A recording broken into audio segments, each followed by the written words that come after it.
Kufuatia uzushi na uvumi wa baadhi ya watu kuzua taharuki waliokuwa wakieleza kuibiwa nyeti zao baada ya kuguswa bega, hali iliyopelekea vitendo vya uvunjifu wa amani katika mkoa wetu wa Mbeya, ikiwemo vurugu na kusababisha baadhi ya watu kupoteza mali zao,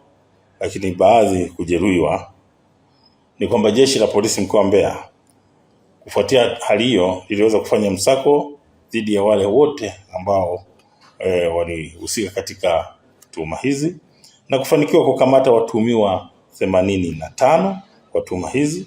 na kati ya hao watuhumiwa 16 hao wamekwisha fikishwa mahakamani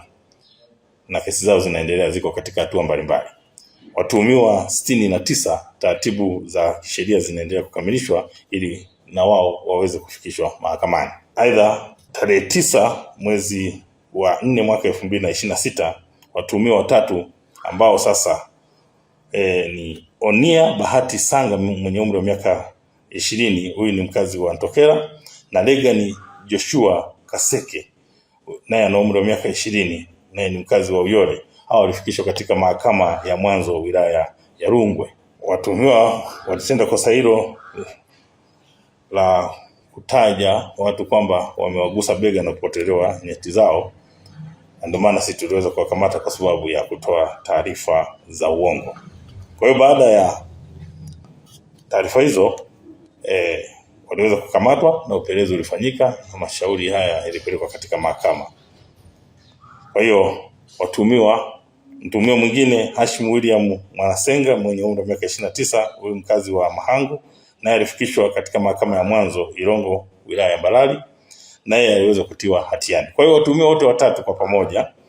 katika mahakama mbili tofauti wameweza kutiwa hatiani kwa kutumikia kifungo cha miezi 6 kila mmoja kwa kosa la kutoa taarifa za uongo